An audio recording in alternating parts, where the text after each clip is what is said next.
guys, it's Danny here, and today I'm going to be giving you guys a lap guide on how to get a gold medal lap time in the brand new Gran Turismo 7 lap time challenge. And we are here in the brand new Toyota Alphard Executive Lounge 2018 car, and we are at Autopolis International Racing short course. So this car is very tricky to drive because it's a MPV, as you can see. So you pretty much need a different set of driving style with this car. You gotta be very smooth and yeah, pretty much you gotta be confident with this car. And now we are in Gran Turismo 7 update version 1.31. So yeah, the driving physics are very different. So how do we do a lap around here?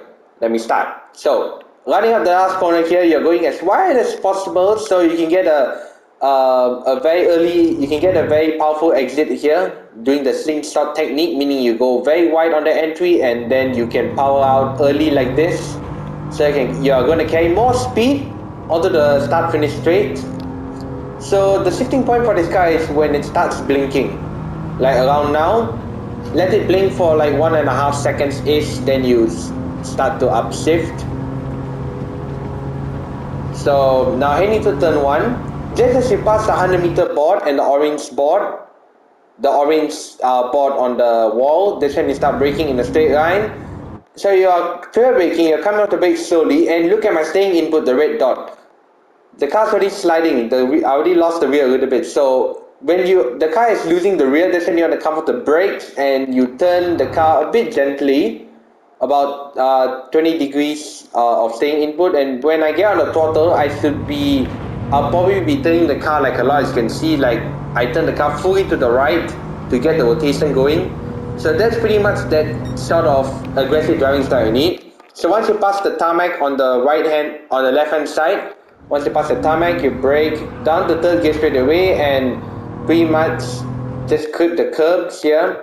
So I lift off once I pass the dark blue wall on the right, small braking input to get the rotation going, and I'm turning aggressively 90 degrees staying angle to the left for the rotation and getting on the throttle, just balancing it.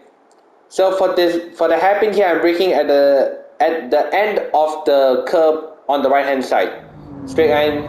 So here the car, you tend to notice it will understeer a lot, but as long as you're getting on the power early here and you're maintaining, like, look at my staying input. It's more than 90 degrees. You just don't see it on the red dot. But if you go on the cockpit camera, you can see my staying input is about 90 degrees to the right. So pretty aggressive staying input over here. And just trying to bring the staying back to the center as much as you can when you're going up the gears. Now for the long left-hander, just as you pass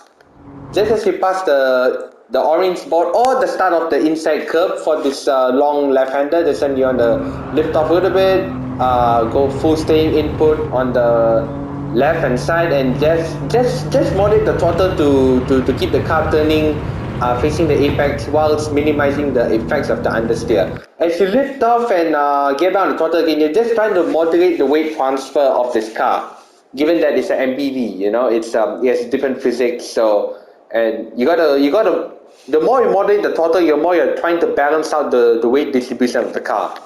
So now for the last corner, you're braking just as the outside curb over here starts, braking down the second gear, and just as you're off the brakes, just let the rear end slide a bit, try and rotate the car into the corner, and once you're pretty much facing the exit, you go full throttle, and yeah, and keep an inside line here. Well, it's pretty much outside line, but I recommend going towards the pit wall more so you can minimize the time loss. Here I pretty much just went to the outside line, so I probably could have done a 26.6 or 26.5 in this lap.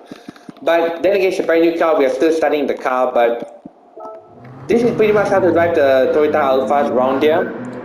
So I hope my explanation on how to drive this car is pretty clear. Hope you guys can pick up some tips and tricks on how to get the gold medal time for this week. Sorry, not to say this week, it's this week and next week pretty much, and 2 weeks time. So yeah, hope you guys enjoyed this time trial lap guide, and good luck, and I hope to see you guys soon. Have a great week. Bye bye.